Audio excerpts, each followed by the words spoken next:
Getting out of an abusive relationship early makes a huge difference. And I'm proud to say I did come in as a victim, but I am a survivor.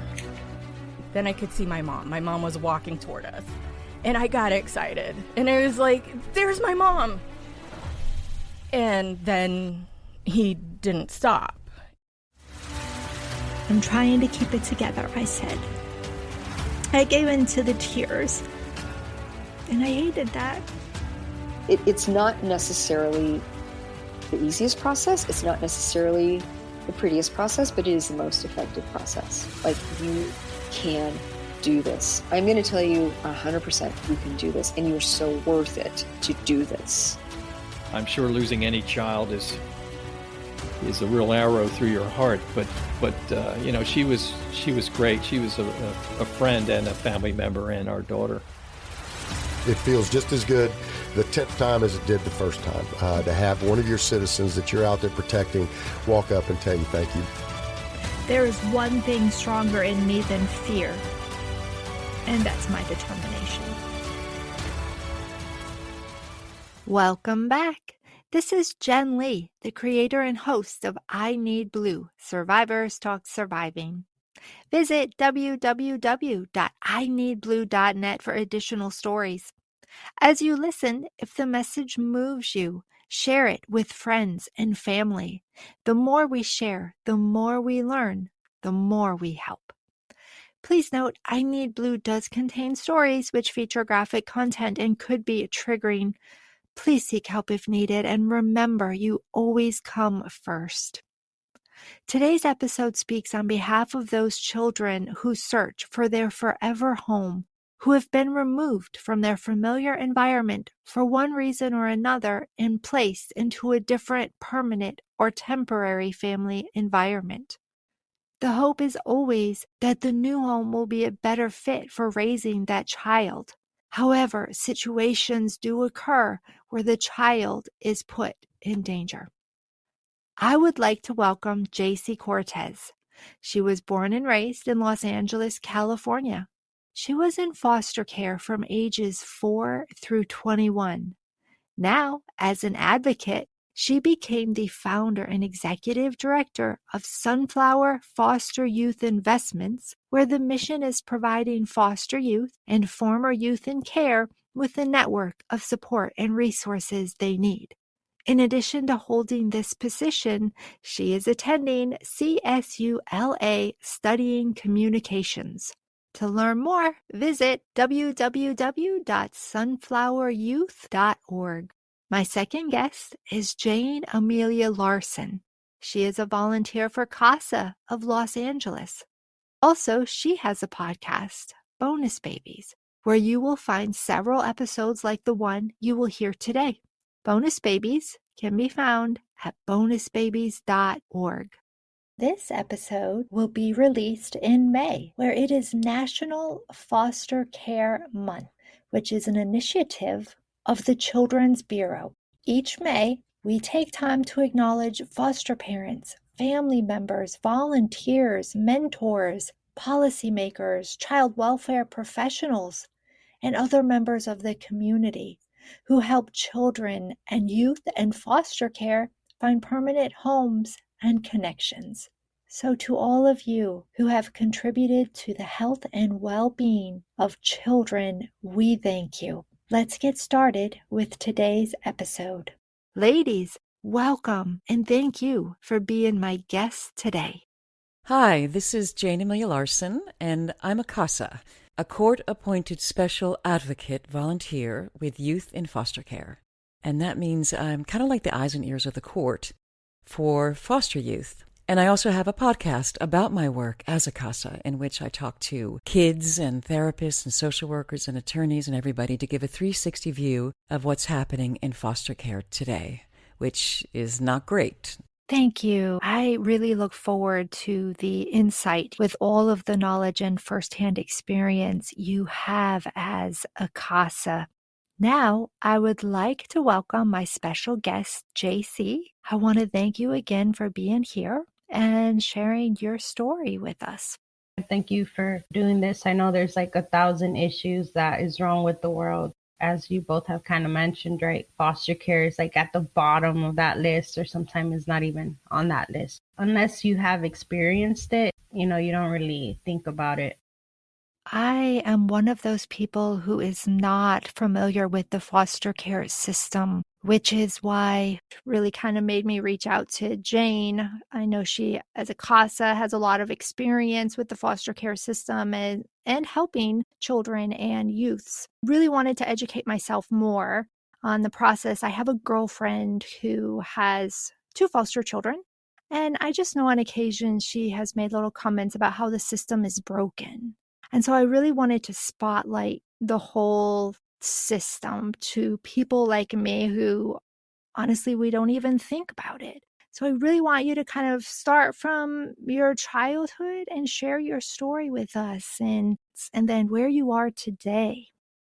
I guess my story really started because my mom was a immigrant from Guatemala, and she got arrested for being in the, as they say, wrong place, wrong time, right? She was young, and there's consequences to some decisions, obviously, right? So yeah, since I was born here, they decided I were to be put in foster care because I was 4 years old when they arrested my mom and decided to deport her. And my grandma didn't have papers either at the time, so she wasn't able to get me because she was afraid to get deported as well. So one of my aunts decided to pick me up one day, and my life changed forever, and not exactly in a good way, unfortunately. So she adopted me when I was 5. I couldn't talk because I went through a traumatic experience. An older family member who was an uncle, I don't know the correct term, but he had touched me inappropriately, and I just, stopped talking. So yeah, she adopted me, and everyone praised her for it. Everyone saw her as this amazing, person for adopting a child no one wanted. But that's not true. My mom wanted me, but she wasn't allowed to take me with her. She had all her legal documents. She had, everything. All she wanted was me. But again, since I was born here, they said, no, you can't take her.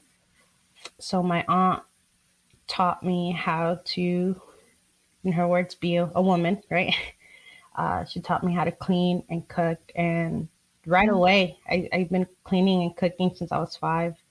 She had a son, and I helped raise him. So I was changing diapers, feeding, making sure, like, when he cried to stop crying, right? So I technically been taking care of kids my whole life. And yeah, but that wasn't the worst part. Her oldest son was my main abuser, sexually, physically, mentally. He was the person that was in charge of disciplining me. I remember when I would get homework wrong, I would get beat, as they call discipline. But I think that definitely there's a difference, between discipline and abuse. But everyone can interpret that differently based on how they're raised. I remember before having a person to discipline me, I loved school. I was like a nerd, and then I just didn't want to get hit, but that wasn't good enough. I would get hit for no reason if I had a bad day, if I didn't do my chores fast enough. I remember hating animals because I had to clean up after their poops and stuff. And I was technically their slave. And since she was friends with the social worker that was on the case, nothing got done.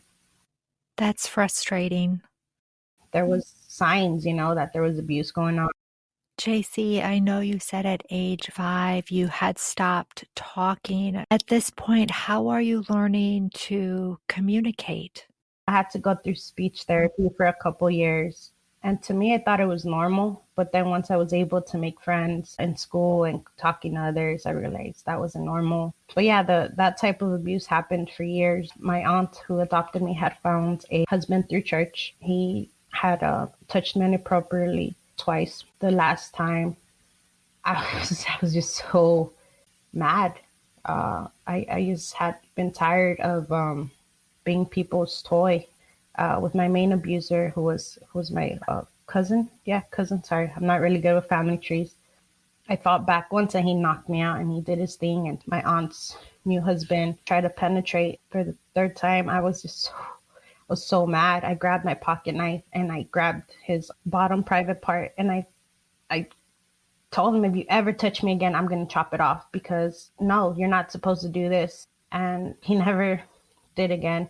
But when I tried to tell my adopted mom what was happening, she said I was lying and to pray and for God to forgive me and all this stuff. And I was like, why would I lie? But, that I think people choose to believe the narrative that benefits them. Later on, I learned that she was like a victim of a lot of different abuses. So to her, it was just like normal.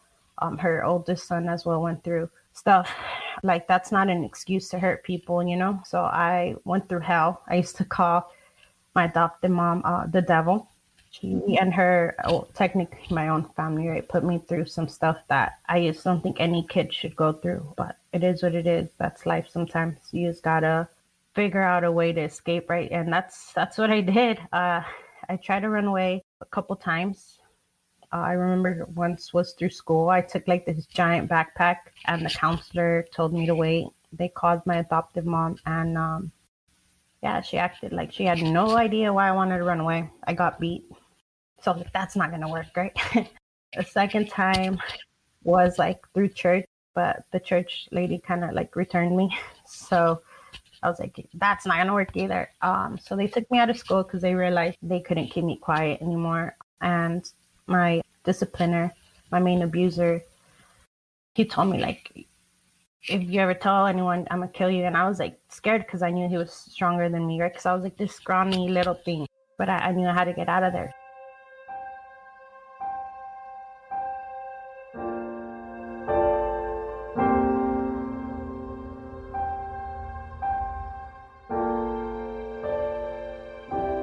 So I remember being homeschooled. I pretended like I was going to go buy something next door and I just ran. I dumped my books like a few blocks away and I just ran to Nurse Cop Station and I told them everything that happened and they're very, very, very helpful. But yeah, I remember like crying and like. Yeah, that's scary. Like a sense was like, if they can't help me, I'm screwed, But there was one cop that was super helpful. He was new and he's like, I don't care if you have to sleep on my couch. I'm not going to let you go back there. They bought me like McDonald's or something, so I was starving. Very helpful, the two. But, they couldn't keep me. So they returned me to the house, but they're like, we're going to come pick you up tomorrow, okay? And I was like, okay. I was like, oh my God, what are they going to say, right? So they said that I witnessed like a fight or something. And that's why I was with them, because I was a witness to someone getting like beat up or something. So they didn't question it. They didn't like think anything. But yeah, I was taken away. But at that time, I don't know if DCFS didn't have as much funding or something. So I had to spend the first night in foster care in their office. They had like a little like room where the kids would sleep on the couch or something. Yeah, I was put in foster care like around, I want to say like 13 and a half. I was kind of happy because like I'm away from those people. DCFS plan was reunification. I had to see them 6 months. They had dropped charges because apparently there was not enough evidence. They had established that I was a liar or something like that.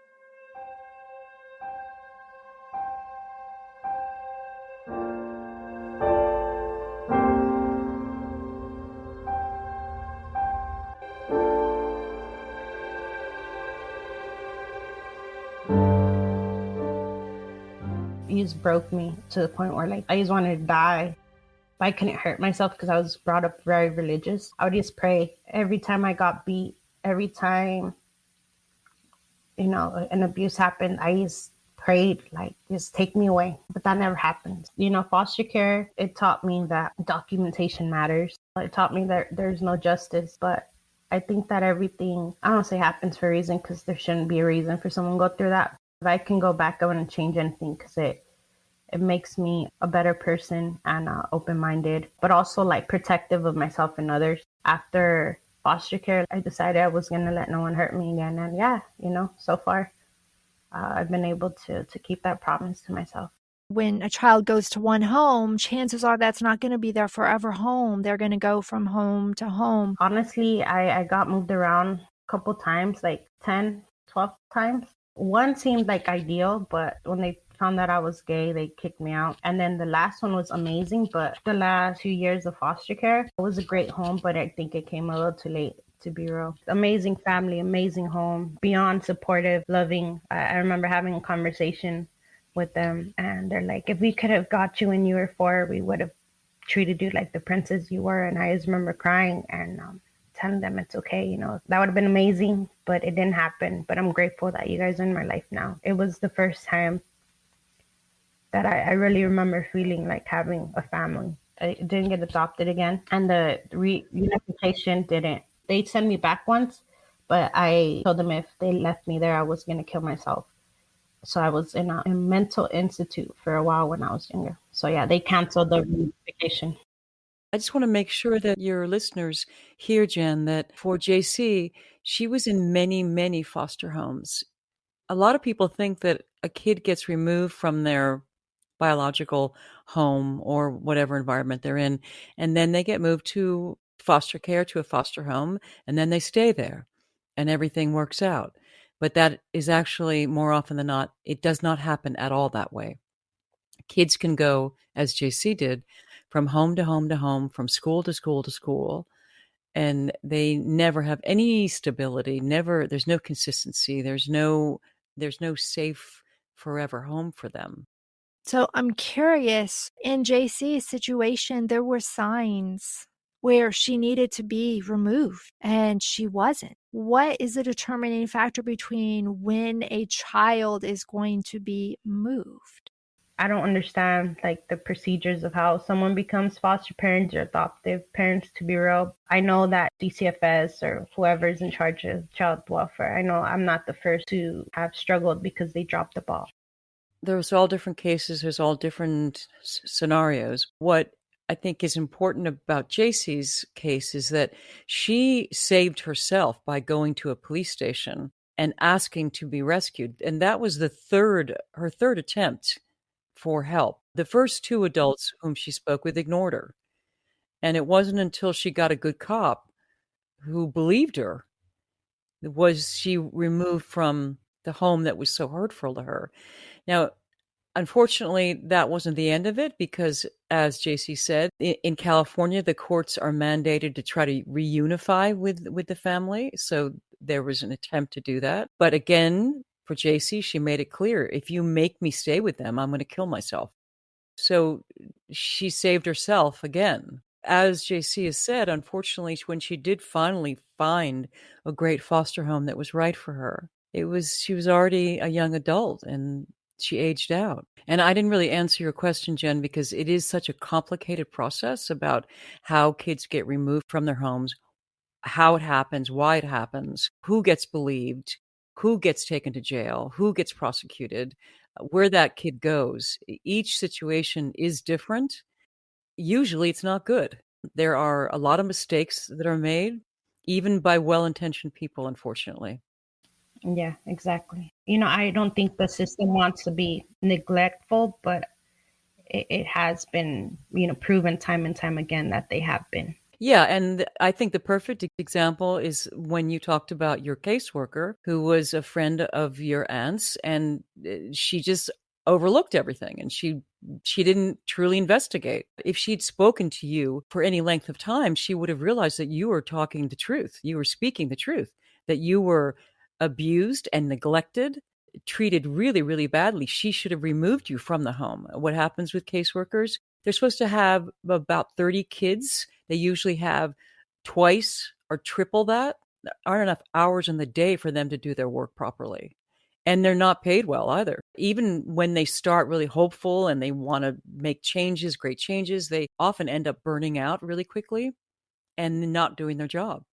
Thank you for sharing that information. JC, I have to ask, have you reunited with your mom and your family? Yeah, after foster care, they found me through Facebook. It was an interesting encounter. Didn't know my mom or my grandma for many years, you know, when they claimed to be my fam, you know, that never stopped looking and loving me. I was pretty pissed, but then once I met with them and saw the evidence, I was able to not just find like closure, I think help them forgive themselves, because I know they had a tough time as well. So I couldn't be mad at them, or I got lucky because not everyone has like family members that genuinely care for them. Most of mine were interesting, for lack of better words. But my mom, grandma, and brother, they never gave up looking for me. I think that's what made our reunification like unofficially, because it was after foster care. I think it made it better because I was able to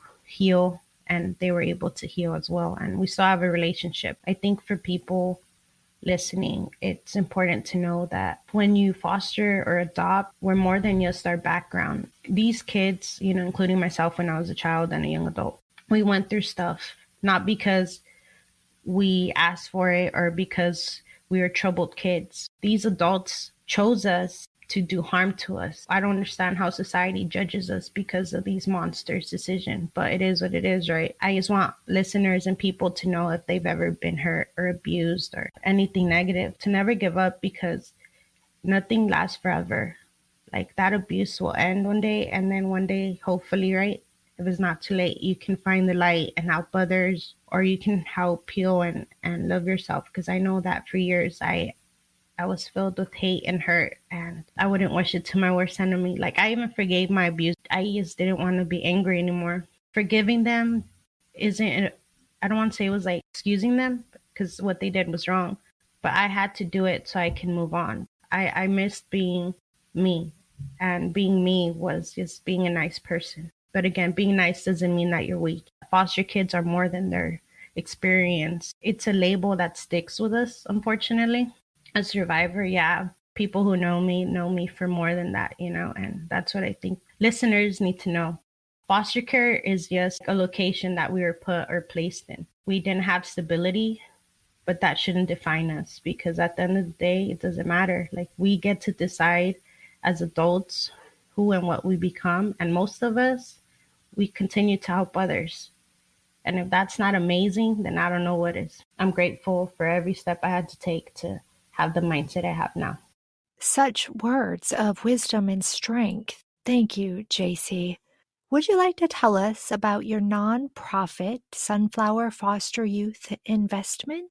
I started a nonprofit to invest in foster youth because I saw that a lot of us are falling in between the cracks. And there's these age restrictions, right, which makes sense because of funding. But I don't think there's an age limit for success. That's why I started Sunflower Foster Youth Investment. So any youth over the age of 16, if they have a goal or dream, my team, we're going to help them get there. Because at the end of the day, all that's out there is these negative statistics. And it's just like, again, we're more than that. I think the most positive one is 3% go to college. That is not positive. So Sunflower Foster Youth Investment was really created because I just got tired of seeing these young adults and these kids just being thrown around in a negative light. And we make sure that it's realistic. I know a lot of youth join programs because there's a need, but there's a lot of requirements that they are forced to do. And that's not our program. Our program meets them where they're at. And the only requirement, again, is that they were in foster care, even for a day, and that they're 16 and older. I wanted to make sure that our next generation of foster youth had a better chance than my generation. And I'm not saying my generation wasn't good. I think that DCFS has created updates to their programs, right? Like, there's more LGBT friendly stuff and undocumented resources and all that, right? So they have improved, but I think it still needs to do better. Sunflower Foster Youth Investment wants to help DCFS fill in those gaps, because I know they can't do it all, Like I said, we appreciate their effort, but we know that our youth need more support. They're the kids of the future, not just something society sees as a burden. That's wonderful, and I'll definitely put the word out for you as well. I have the privilege of being able to have this conversation with you, the encouraging words that you are providing others as well. I think it's amazing. I truly appreciate you being here today. I thank you for all you do, and I know from listening to your story on Jayne's podcast, Bonus Babies, you're quite remarkable, and I'm honored that you are here today.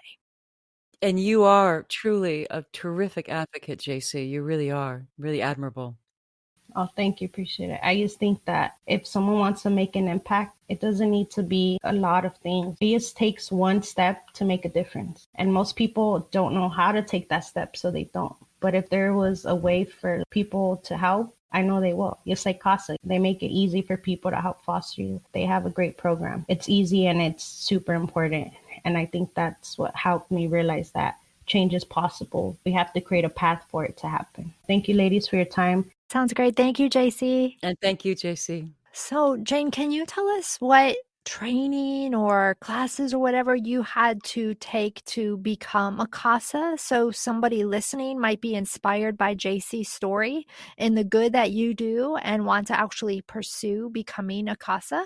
So the word CASA actually stands for Court Appointed Special Advocate, volunteer for youth in foster care.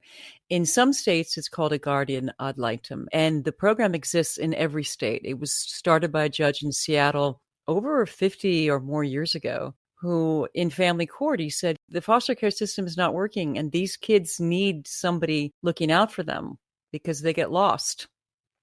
And so he asked for volunteers, and amazingly, he got, I think, hundreds at the time. And now that program has grown so that it is nationwide. There is a vetting process that you have to go through, the interview process. It's quite thorough. And then there's a training process that's approximately 6 weeks long, very doable for anybody that has a full-time job. I have 3 jobs like most people these days, and I have plenty of time to do it. At the very beginning, as you're learning what you need to do, once you're first assigned a case, it does take more time, but then once you figure out the system and the acronyms and the services and all that, then it can actually work pretty easily. When I first did the training, I had some trepidation because I thought, wow, is it going to be too hard? I'm going to be able to do it, whatever. There was another CASA, a board member of CASA LA, who basically said to me, if you make one thing in a child's life better, then it's worth it. I really got that, and that has been true. The way that a CASA works is they act as the eyes and ears of the court to help the child get the services that they need, to also listen to what the child wants and needs. Often they act as the educational rights holder to make sure that their schooling is what it should be. And as we were just saying a moment ago, for a foster kid, if they get moved from home to home to home, they will most usually get moved from school to school to school. So they often fall behind, as would any kid if they went to 3 different schools in 1 year, which can happen. The CASA does is they act as the hub of information as well. So the CASA is the only one who is talking to the social worker, the kid, the attorney, the court, the caregivers, the therapists, the doctors. CASA is often the only one who's talking to everybody. And in part, that is because the CASA is a volunteer position. Nobody owns the CASA. He or she is not paid to look after the child. In fact, that's one of the things that the kids often ask. They say, because they're so used to this team of people that are paid to look after them, and they often are not looked after well. Often the kids say, well, you're not paid to take care of me. You're not paid to be here. And, the kids are often in shock. That happened with me with my kid. She couldn't believe it, that I was just there because I wanted to make a difference and that I cared about her. What is very important about the CASA role is that very often the kids who are assigned a CASA are the most needy. And I'll give you an example. In Los Angeles, where I am, there's 35,000 kids at any one time in the foster care system, and there's only 1,200 CASAs. So not every kid can get a CASA. Because there are not enough of us. And that's true all over the country. There also are not enough CASAs from all walks of life. And what I mean by that is that we don't have enough men. We don't have enough people of color. We don't have enough people of different sexual preferences or identities. And kids need to see people like them as adults. They need role models. So I encourage anybody out there who's listening, if you have a little bit of free time, like you need about 15 hours a month, become a CASA, or at least look into it. You can go through the training, see if it's right for you. You can talk to the National CASAGAL.org, and they have great information on their site, and you can find out where in your state or county you should apply to. And as I said, there is an interview process, and then there's a training process, and the training is really, really great, really thorough. I did mine pre-COVID, so it was in person on the weekends. Now they have it almost exclusively online, which is really convenient for a lot of people. But the most important part of it is just the fact that the kid has one person looking out for them who's really paying attention, one adult who's really paying attention. That can make all the difference. It can completely change their lives. Right. What inspired you to become a CASA? I've always volunteered with kids as an adult, at first with arts organizations, doing plays and things like that. And then about 5 years ago, my boyfriend started volunteering at Peace for Kids, which serves the foster care community in the Watts Willowbrook area of Los Angeles. And he started going on Saturdays to work with youth in foster care exclusively as a volunteer. That program, Peace for Kids, has been around for about 25 years. It's a fantastic organization. I saw what he was doing and I was like, I want to do this. I started to join him on Saturdays, and pretty soon I was looking around and I would hear this term CASA, CASA, CASA. And I thought, what's a CASA? And I looked into it, and I took what my boyfriend likes to say, I took the deep dive. I decided to become a CASA because I realized that I wanted more one-to-one with a kid. I saw how truly beneficial the CASA program is, and I wanted to make more of a difference. I thought I could probably do it, and it turns out I can. I love it. I think I've made a really big difference in my kid's life. She's about to be adopted very happily by a family member. It's taken a long time. She had several placements. I met her when she was 6 years old, and she's had a lot of problems, and a lot of behavioral issues, and a lot of heartbreak, a lot of disappointments. And now she's a very, very happy and well-adjusted 10-year-old who's doing great in school. I'm the ed rights holder, so I have made sure that she got all the correct schooling that she needed, the special attention. And now she's about to be adopted by a young cousin of hers who stepped up to take care of her. That's great. Yeah, it's really, really great. And then I'll get another kid pretty soon. How special for you to witness. Now, let me ask you, how do you not become so connected to the child that you want to just be the forever home for all of them? Well, actually, that's an interesting point that you bring up, is that the role of the CASA is not to be the child's friend. The role of the CASA is to be the child's advocate. One of the things that a CASA has to pay attention to is making sure that they are not overly emotionally invested. And what I mean by that is the CASA needs to protect him or herself. There's lots of rules in place to help us do that. For instance, a child never comes to my home. She doesn't hang out with my family. I do activities with her. I go on outings with her. I spend afternoons with her, but I don't bring her into my personal life because that's not the role of a CASA. I'm not there as a big sister or as a family friend. I am there as her advocate. So even though she will always be in my life and I will always stay in touch with her, it's not in the same way that people think like an auntie or something. It's much more of a professional relationship. Even though she tells me that she loves me and I tell her that I love her, I'm not her mom. I'm not her aunt. I'm her CASA. And my role is to look out for her and to advocate for her. The fact that there is that distinction makes the work easier because otherwise I could imagine it would be really overwhelming. Other important part about it is that usually in most states, a CASA is assigned only one child. Sometimes you might get a sibling set, and that's important because very often kids are separated when they're removed from the home. There are some CASAs that will take 2 or 3 kids in order to work with them together. In general, the CASA only has one child at a time to focus on that child. And then once that child is placed appropriately, either goes into legal guardianship or gets adopted, then the CASA will be assigned another child if he or she chooses to continue. And most of us do because the work is so rewarding. It's so important. As I said, you can save a child's life. But there's one other thing that JC mentioned that's I think is really important to bring up as well. Foster kids are thought of as problem children very often. They are always portrayed as the criminals, the victims, the kids that are going to get in trouble. And the reality is that these are kids who, by no fault of their own, are failed by their families and then very often failed again by a system that is meant to safeguard them, the foster care system, which is profoundly broken. And kids get lost. As you heard with JC, she went from foster home to foster home to foster home. Now, you can tell just by listening to JC, she's not a typical kid. She was hurting and she was lost and she just needed somebody to look after her in a fair and good way. And she didn't get that until she was almost 16 years old. One of the missions of Peace for Kids is to change the narrative about foster children and how they're portrayed, not only in the media, but in society in general. The truth is they're just kids who need care and protection and love, just like most kids. And very often they don't have it. They don't have any of that.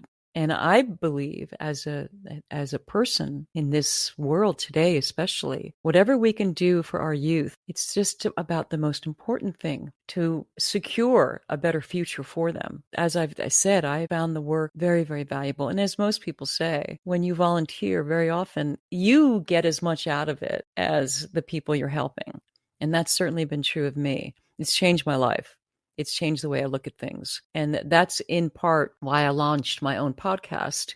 And I named it Bonus Babies, by the way. I didn't name it At-Risk Kids or Problem Foster Youth, Tales from the Foster Care Hell or something. I named it Bonus Babies because a lovely woman whom I know named Dory Woods has fostered over 32 children in 26 years. And she's a warm and loving foster mom. And she's really taken care of kids really, really well. And she calls her kids bonus babies. Bonus babies is what she calls them.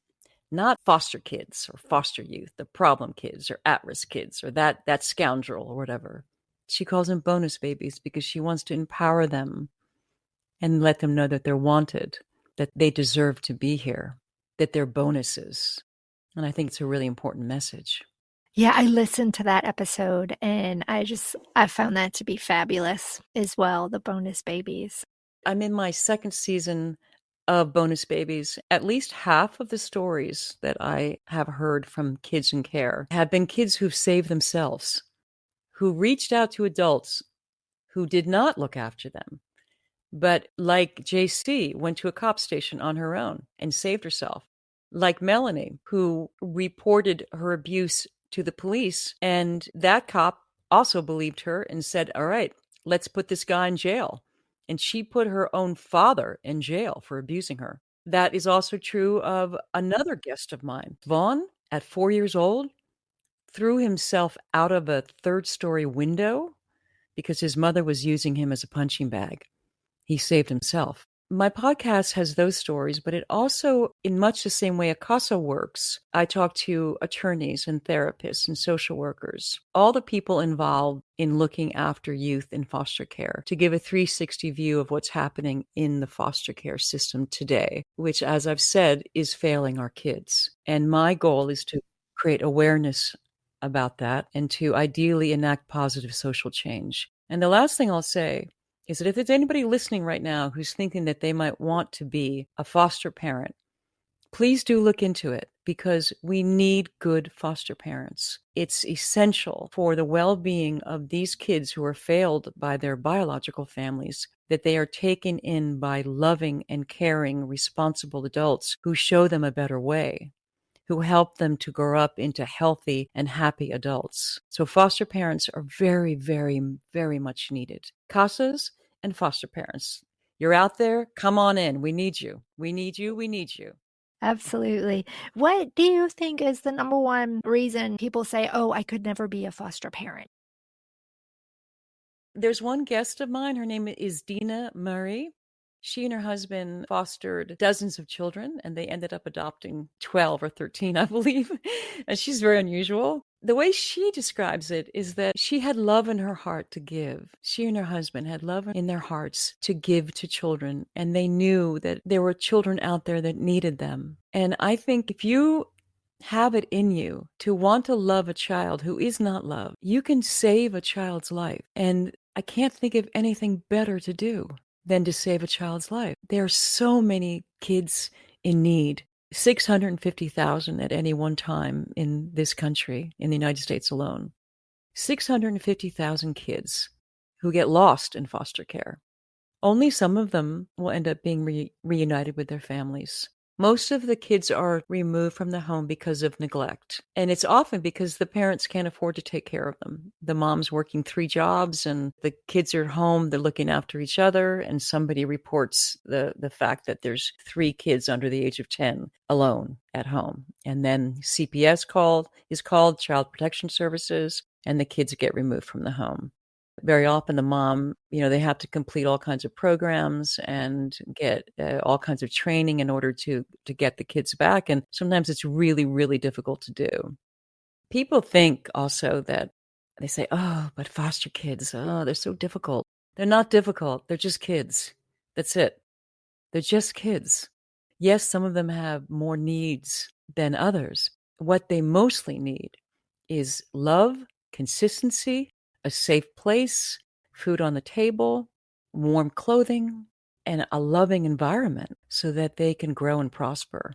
I really appreciate you sharing all of this information with us today so you can hear the love and the passion that you have. It wasn't until I became a CASA that I really got that foster kids are superheroes. They are amazingly adaptable, resourceful, resilient. And the fact that even some of them make it through a terrible system, because the foster care system is a terrible system, the fact that even some of those kids make it through is just because they are amazing. They are superheroes. They are the real superheroes. Thank you very much for letting me talk about it today. The CASA program is a really important program. I hope your listeners out there become interested, and I hope there's others out there that want to become foster parents because there's a tremendous need. Absolutely. And I want to also give a big thank you to Jaci for coming on and also being my special guest and sharing her story with us. And again, Jayne, thank you so much for being here. This is Jen Lee with the I Need Blue podcast. Remember, you are stronger than you think.